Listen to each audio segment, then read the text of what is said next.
Yo, Discovery Drift crew, buckle up for round 2 of our fossil frenzy. Last time we cracked open the mind-blowing mystery of why epic dinosaurs and tiny trilobites turn into fossil legends, while others vanish like they never existed. Our stars, Barry the beetle and Wally the worm, got buried side by side in the same muddy lake. Yet one might shine as a fossil VIP and the other, poof, gone. What's the secret? It's the wild chemistry inside their bodies, and we're spilling the shocking science today. New to the drift? No sweat. Zip over to part 1, linked in the description and pinned in the comments, then race back here. Ready to uncover nature's fossil superstars? Let's dive into the action. Welcome to Discovery Drift, where we're uncovering our planet's ancient secrets. If you watched part 1, you know we've dived into the wild world of fossilization, and today we're revealing the shocking chemistry behind it. Okay, let's look at how this internal chemistry makes that special fossil bubble. The scientists noticed something interesting. Proteins like muscle organ break down much faster than fats. Imagine tiny bacteria and microbes in the soil starting the decomposition process. They love eating protein, and they finish it off very quickly. As the microbes eat the proteins, they breathe fast, like marathon runners, and suck up the surrounding oxygen. Microbes eating the rich in protein meat will create a basketball-sized oxygen-free zone in just a few days. So, when the proteins in a decomposing body break down quickly, it's like a short, intense burst of oxygen consumption around that body. It instantly gobbles up all the available oxygen in the vicinity. When local oxygen levels drop, a different kind of bacteria appears. A low oxygen area is the perfect signal for this different kind of little helper.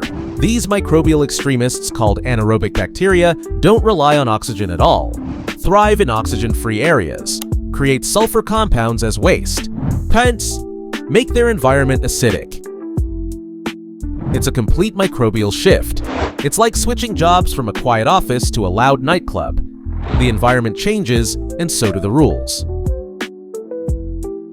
Here's where fossilization gets spectacular. Those sulfur compounds combine with iron in the soil to form pyrite.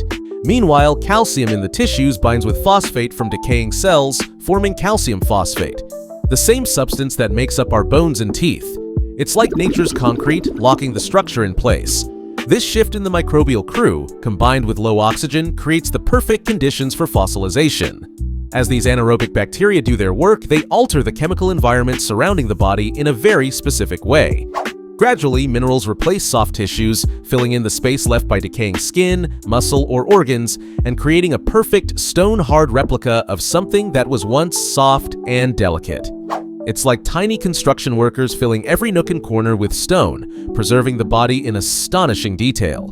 Why size and proteins matter? So, back to Barry and Wally.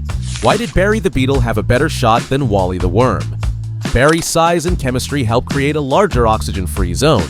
More protein means more microbial activity, which means faster oxygen depletion and a better chance of fossilization.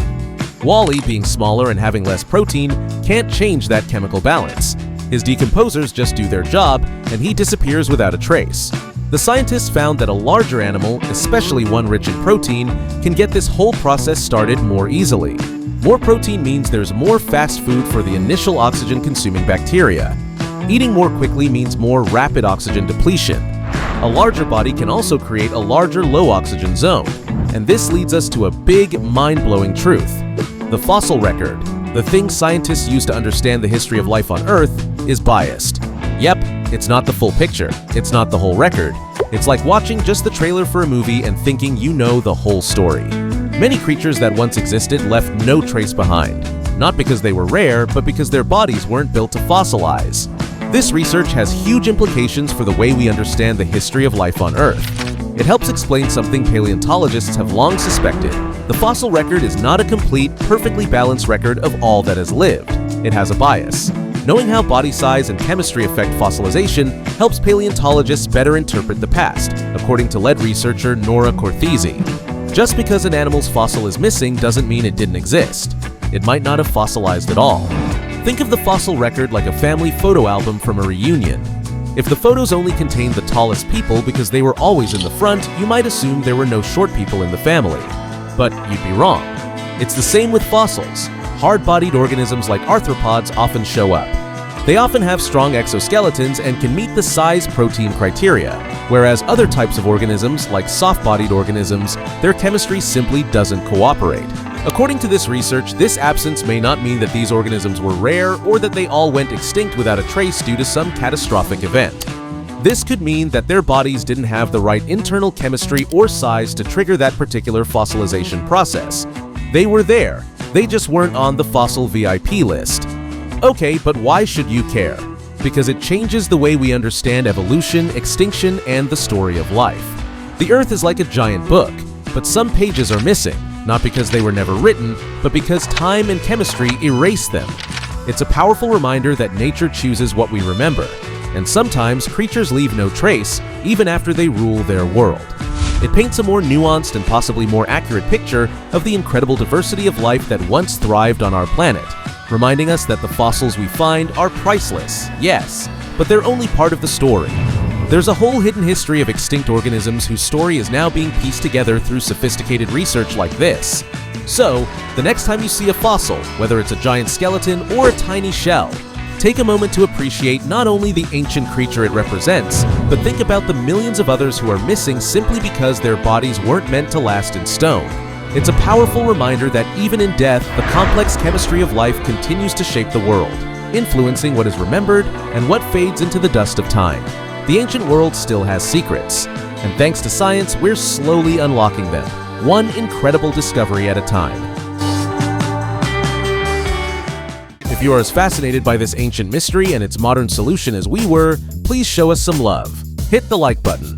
It really helps us share these incredible discoveries with more curious minds. If you haven't yet subscribed to Discovery Drift, ring that notification bell so you don't miss any of our future excursions into the wonders of the wild world, both past and present. Have a question, have a theory, or just want to say that was cool?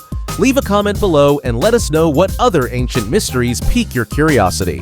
Are there any creatures whose fossils you wish we had? We love to hear your responses. Thanks for drifting with us today. Until next time, stay enthusiastic, stay curious, and keep exploring.